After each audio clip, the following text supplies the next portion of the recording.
Want to become an Agile Badass? Well, come on in, but be prepared. It's not for the faint-hearted. That's this week on the Badass Agile podcast.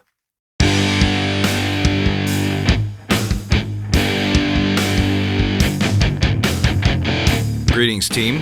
Welcome to the Badass Agile podcast. I'm your host, Chris Williams.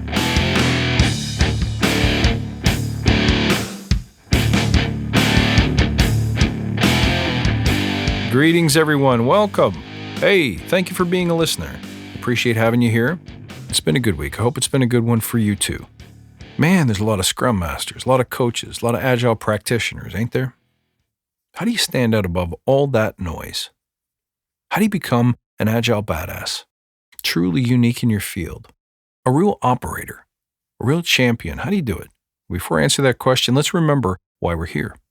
To create an elite tribe of leaders who truly serve their clients and communities by doing what matters and what works, relentlessly chasing value and excellence like a badass.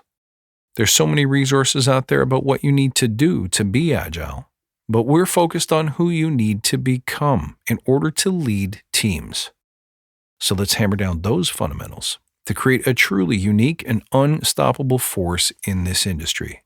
And remember, guys, if this helps you, do us a solid and tell your friends. I often say that if I do what I do well, people start quitting their jobs. Say what? Are you telling me that I have to quit my job? Well, maybe yes, maybe no. Listen, it depends on what's fulfilling to you. But I have a hunch, and it's just a hunch, that if you're attracted and enamored by Agile and the promise of agility, you want to make impact, don't you? Well, if you want to make impact, let me give you a little secret that can give you an edge.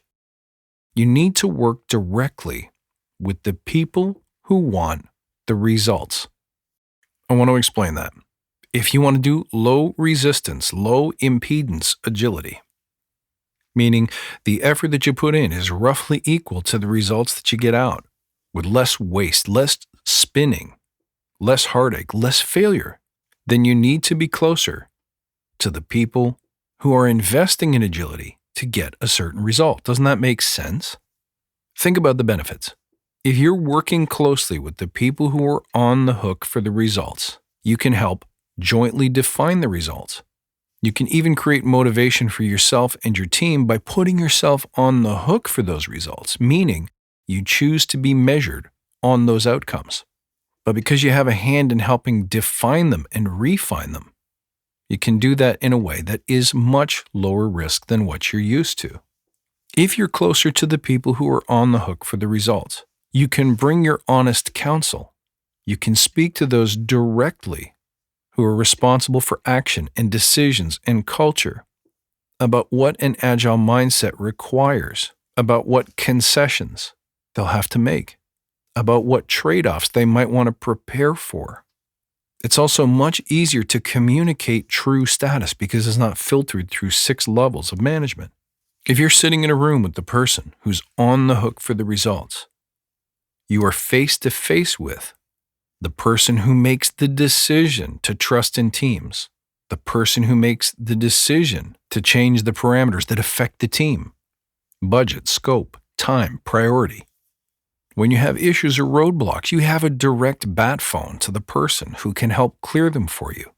No lines, no waiting. You have much lower latency comms.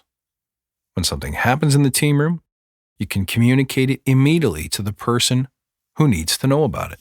In addition to jointly agreeing on the targets, you can jointly agree on the mindsets that you want to espouse as a team. What are your core beliefs? What hills will you die on? What's the vision? What's the mission? What does success look like? What will you stand for? What will you not stand for? And because you're arriving at that jointly, you can choose to set the bar high.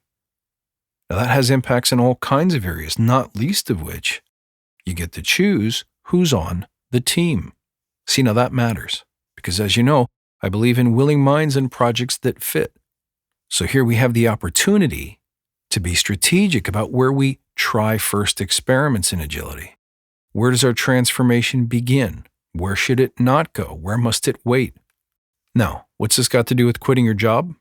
Well, think about where the industry tends to buy Agile in bulk. You're talking financial institutions, large-scale institutions, government, high-tech. 8 out of 10 Agile jobs that you see posted are probably in the FinServ, insurance, investment services, or government industries. Well, let me ask you a question. Which of those qualities I just listed tend to exist in those large-scale, big-box environments? Do you get to help set the targets? No. Do you get to help define the mindset? No. Do you get to choose whether we set the bar high or set it low? Probably not. In fact, the bar is probably going to be set low by default. Do you get to choose your teams? Most certainly not. Do you get to recommend experiments? Do you get easy access to people who can clear blockers? Can you have open and honest communications with people who can enact and enforce excellent Agile mindsets and behavior? The answer is no. So if you're in one of those environments, should you quit your job? Not necessarily. Just realize you're pushing a rock up a very steep and slippery hill. What do you want to focus your energy on? Forcing that square peg into that round hole? Making Agile fit where it will always struggle to fit because of size, because of scale, because of hierarchy, because of legacy mindset? Or do you want to hone your chops, learn the craft, and hey, let's be honest, perfect your track record in environments where Agile is desired, wanted, supported, and needed? Do you have to quit your job today? No. But maybe this episode can orient you in a different direction, a direction where you can make the impact you've always wanted to make. The truth is this: Agile is changing. It's been here for a while, and we're seeing the same patterns over and over and over. And either we break those patterns or we shift direction. So where will your best energy go? Do we continue to try helping enormous large-scale organizations disrupt the disruptors when they don't want to adopt the true spirit and mindset of real agility? Or do we go to places where we can hit home runs, where we can reflect at the end of the day that I made my team better, I made my customers better, I made my customers' customers better, and I made myself better? The choice is a tough one, and the choice is yours. So what will you choose? Folks, thank you for listening. You can reach out at badassagile.com or find me on Twitter at badass_agile. Look forward to next time, and until then, stay badass.